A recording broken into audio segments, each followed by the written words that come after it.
I actually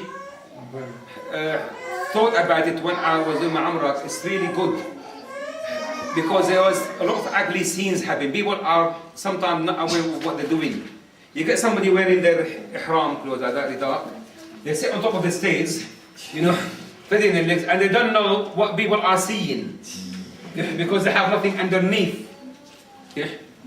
So they have caused actually some horrible scene to somebody, like offensive, the way I would say it. So there is a way around it. There is okay, is to think you are allowed to wear two. You know what? I can have two. No problem, not just one. I can have three if I want.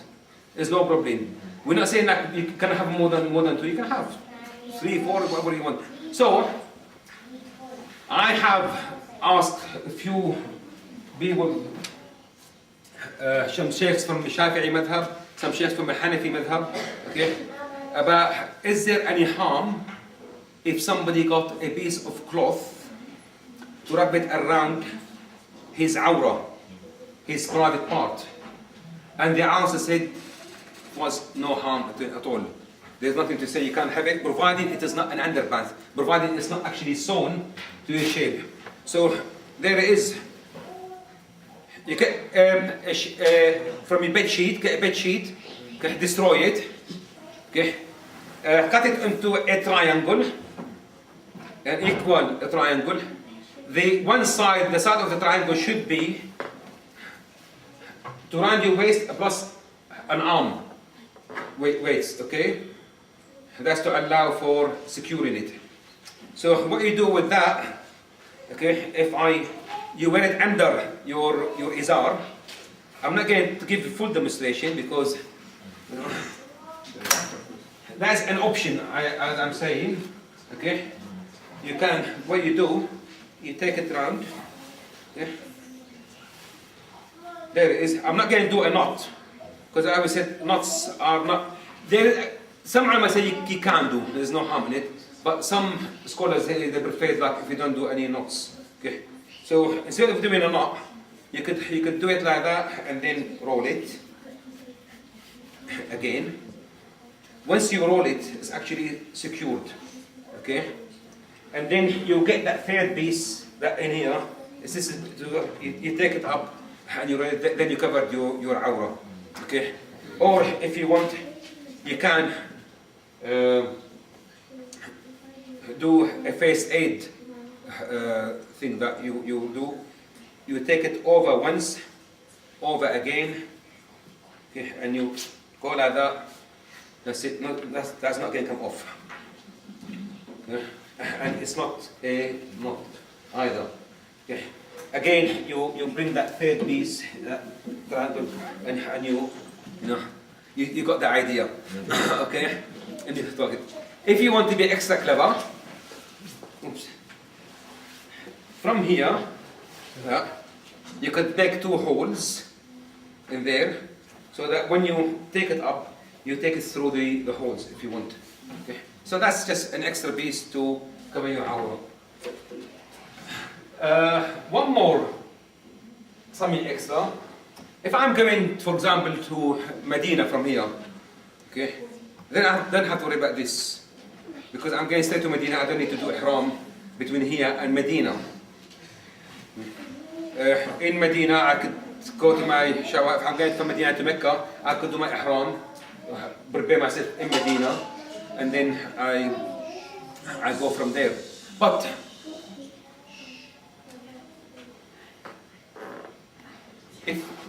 if I'm doing my ihram in here, because say it's going straight to Jeddah, okay, and then from Jeddah you're going straight to Mecca to do your Umrah or your Hajj in there, then it is very difficult. People try to do the ihram in airplane, and you all know the size of the airplane toilet. You know, you can't get it dirty, etc. Okay, so what do? And people go through a lot of trouble. They try to do ihram in the airplane. Allah made our religion very easy. Just use some wisdom. Okay? So my suggestion, I'm going to Hajj on Saturday afternoon. I got to be in the airport at 2 o'clock, for example. In the morning, I get up, 12 o'clock, I have my shower for ihram. Okay, I put my attar on for ihram, etc. I could wear this garment. I could take my throw off. I put that in my suitcase. Okay, take that off. I could put that on. There you go. I'm going to do it on very quickly again. Look, it shows you how quickly it is. Like, it's not complicated. There, or tuck that in like that. Okay, about 10 inches. Take it back, tie it up.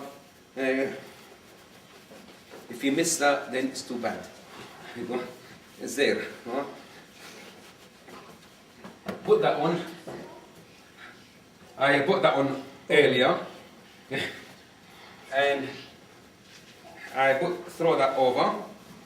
Okay. Here you go. So now I'm ready to make my intention of ihram at any time. But the trouble is I'm going to go to Heathrow. You know, I'm going to ride in the car. It might be cold.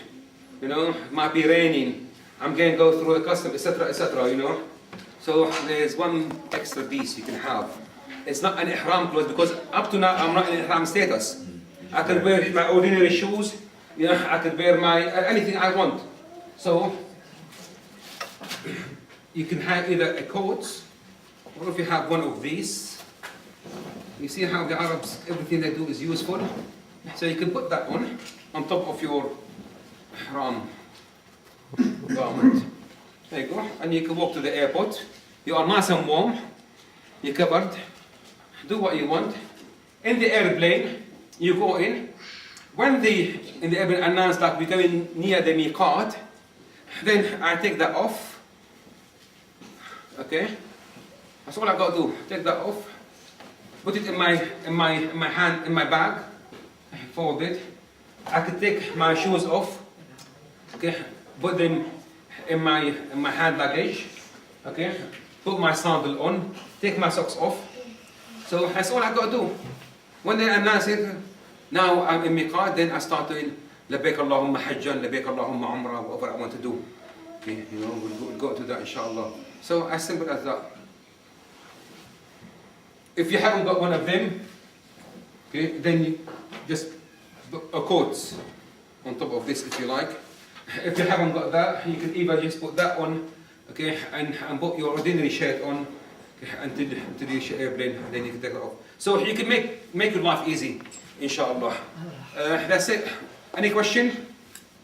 If you go to the toilet, then what do you have to do? With this, it's even easier. Your ghusl is no longer in the status of ghusl. Yeah, no. Going to toilet does not break your ghusl for ihram.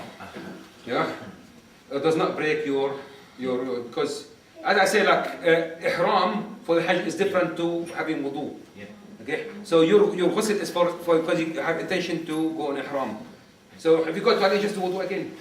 Another question. If after going to the toilet, you're going to wash your hands with soap, which might smell of. That's okay.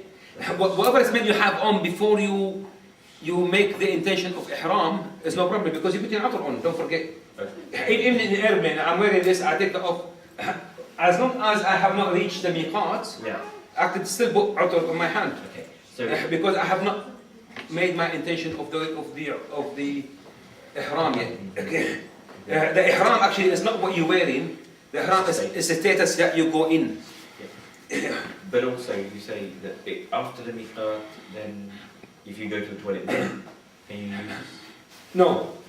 No. From the miqat on, once I reach the miqat, and I say, labbaik Allahumma hajjan, okay, or hajjan wa umrah, etc. Okay, because inshallah we can go through this. Okay, one of the three things you do. Okay, either Quran, okay, Hajj and Umrah muqtarinan, or Hajj and Umrah, or Umrah mutamatti', okay, or munfarid. Just use